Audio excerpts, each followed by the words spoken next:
Alhamdulillahilladzi amarona bittaqwa wal istiqamah. Asyhadu an la ilaha illallah wahdahu la syarikalah wa asyhadu anna sayyidana Muhammadan abduhu wa rasuluh alladzi la nabiyya wa la rasula ba'dah. Allahumma shalli wa sallim wa barik ala Rasulillah Sayyidina Muhammad ibn Abdillah wa ala alihi wa ashabihi wa mawalah, amma ba'd. Qala ta'ala a'udzu billahi minasy syaithanir rajim. Ya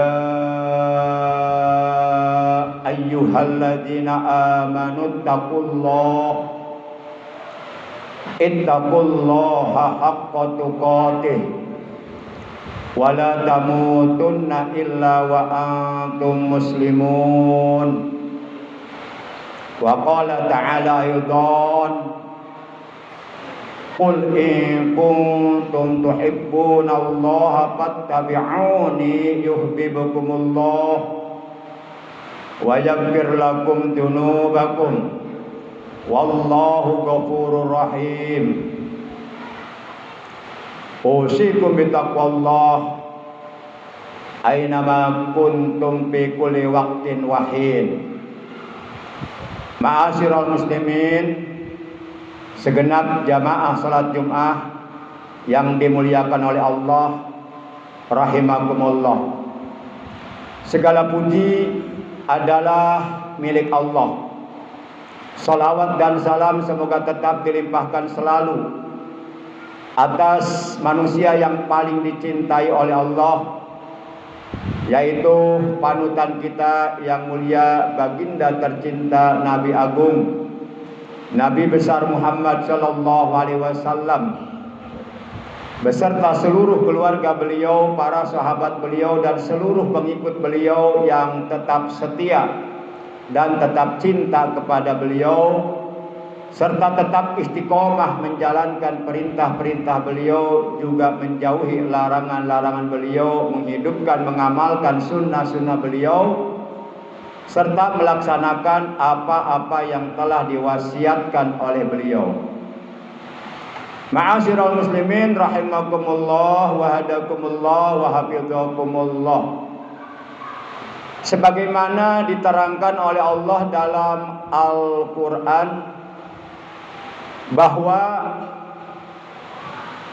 Nabi Agung, Nabi kita tercinta, Nabi besar Muhammad sallallahu alaihi wasallam, beliau oleh Allah dijadikan uswatun hasanah, dijadikan suri tauladan bagi seluruh umat manusia di antero dunia, yang paling bagus untuk dicontoh akhlaknya, budi pekertinya atau perangainya, keluhuran akhlak beliau, kemuliaan akhlak beliau, keagungan akhlak beliau, secara langsung mendapatkan pujian dari Allah, di mana Allah mengatakan kepada beliau dalam firman-Nya, innaka la'ala khuluqin azim. Kata Allah, sesungguhnya engkau Muhammad sungguh benar-benar memiliki budi pekerti yang luhur, yang tinggi dan yang agung. Maka oleh karenanya beliau oleh Allah dijadikan figur, dijadikan pola, dijadikan contoh, dijadikan suri tauladan untuk dicontoh akhlaknya oleh segenap umat manusia di seantero dunia.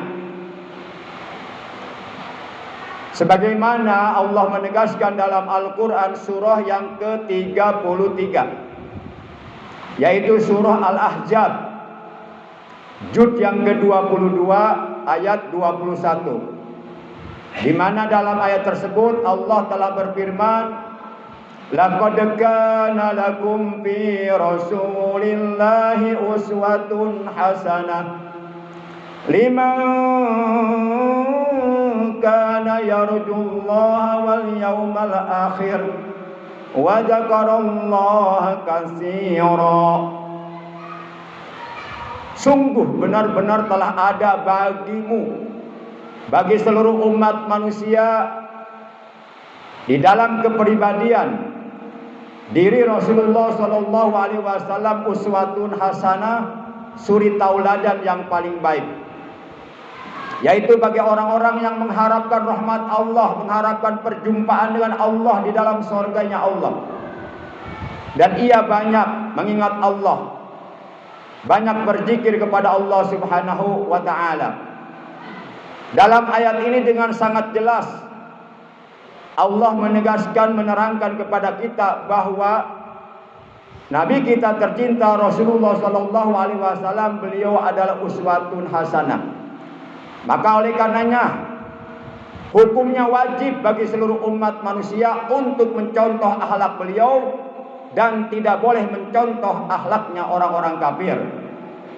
Haram hukumnya meniru, mencontoh, menyerupai akhlaknya orang-orang kafir yang dibenci oleh Allah Subhanahu wa Ta'ala.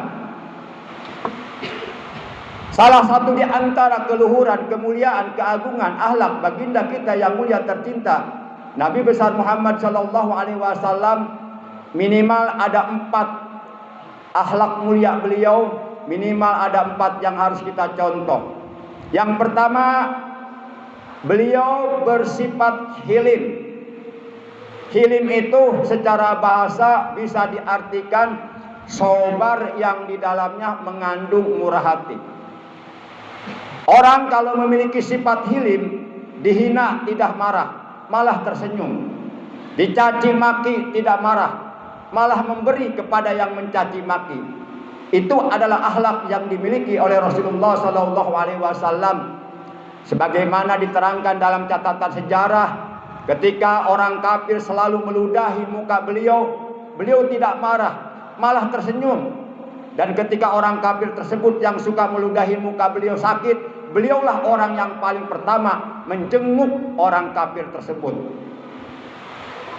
Ini sifat hilim patut kita contoh. Karena apabila kita mengikuti akhlak beliau, samalah artinya kita mengikuti beliau untuk masuk ke dalam surganya Allah Subhanahu wa Ta'ala. Karena akhlak beliau adalah akhlaknya Al-Quran. Sebagaimana ketika Siti Aisyah ditanya oleh para sahabat, ya Aisyah, kaifa khuluquhu? Wahai Aisyah, bagaimana akhlak suamimu, akhlak Rasulullah? Dengan singkat, padat, Siti Aisyah menjawab, khuluquhul Quran. Rasulullah akhlaknya adalah akhlak Al-Quran.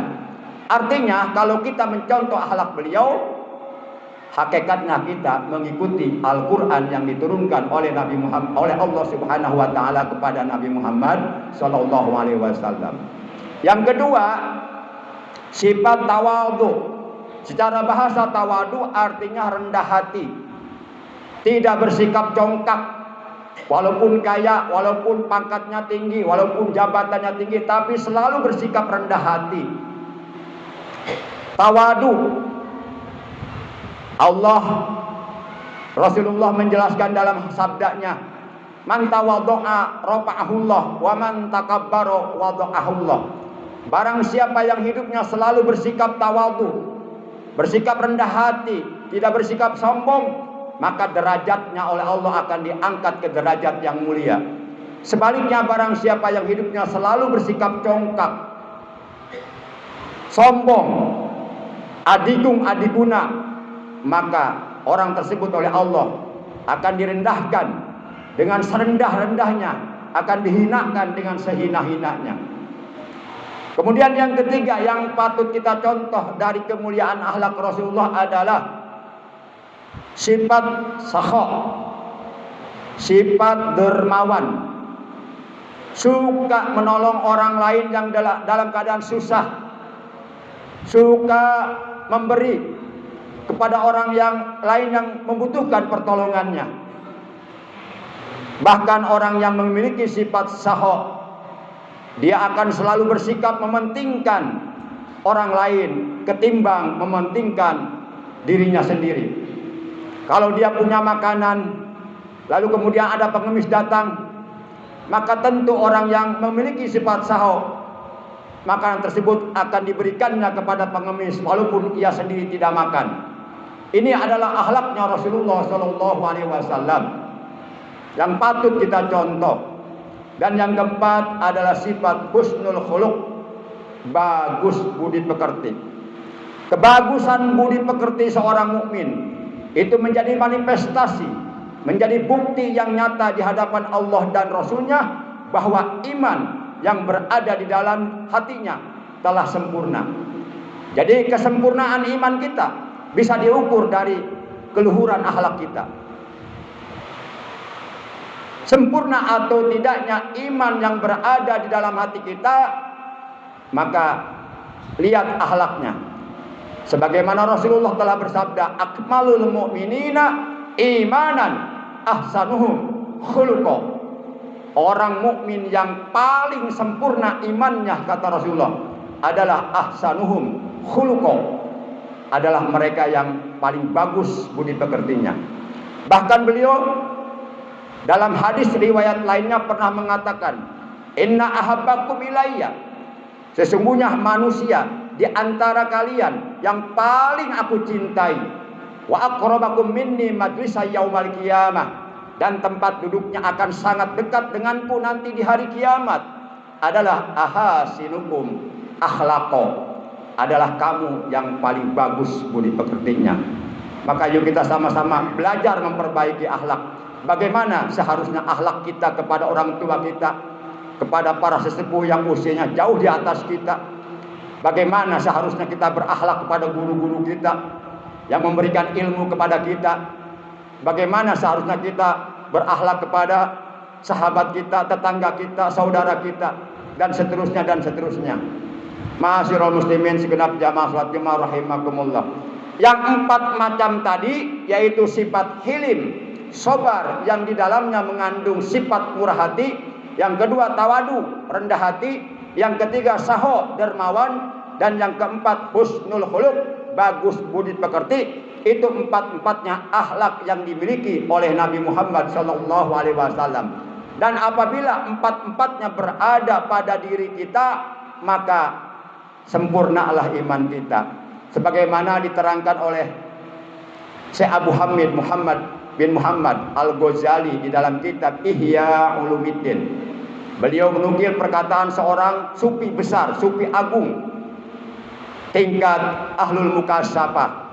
Ahlul mukasyafah adalah sebutan bagi sufi tingkat tinggi derajatnya, yaitu Syekh Junaidi Al-Baghdadi radhiyallahu anhu pernah mengatakan, arba'un tarfa'ul abda a'lad darajat, arba'un tarfa'ul abda ila a'lad darajat wa in qalla 'amaluhu wa 'ilmuhu, al-hilmu wat tawadhu'u wa husnul khuluq was-sakha'u wa husnul khuluq wa huwa kamalul iman. Artinya 4 perkara seorang hamba akan diangkat derajatnya oleh Allah ke derajat yang paling tinggi, ke derajat yang mulia, walaupun si hamba tersebut amalnya sedikit, biasa-biasa saja, enggak terlalu rajin tahajud.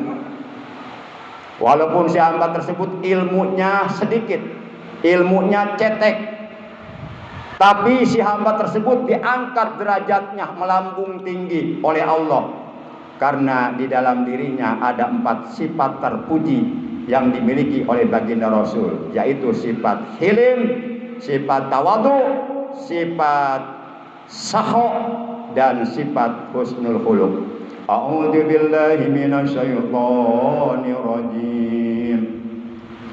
Qul in kuntum tuhibbunallaha fattabi'uni yuhibbukumullah wa yaghfir lakum dzunubakum wallahu ghafurur rahim. Kata Allah, katakanlah, jika kamu benar-benar mencintai Allah, maka ikutilah aku, ikutilah Rasulullah. Apabila kamu mengikuti Rasulullah, maka niscaya aku, kata Allah, akan mencintaimu dan akan menghapus dosa-dosa yang kamu lakukan. Dan aku, kata Allah, akan memasukkanmu ke dalam surga bersama para kekasihku, yaitu para nabi, para rasul, para siddiqin, para syuhada, dalam keadaan bahagia. Barakallahu li wa lakum bil ayati wa dzikril hakim wa taqabbala minni wa minkum tilawatahu innahu huwas samiul alim. Aqulu qawli hadza wa astaghfirullah li wa lakum wa lisairil muslimina wal muslimat wal mu'minina wal mu'minati fastaghfiruhu innahu huwal ghafurur rahim.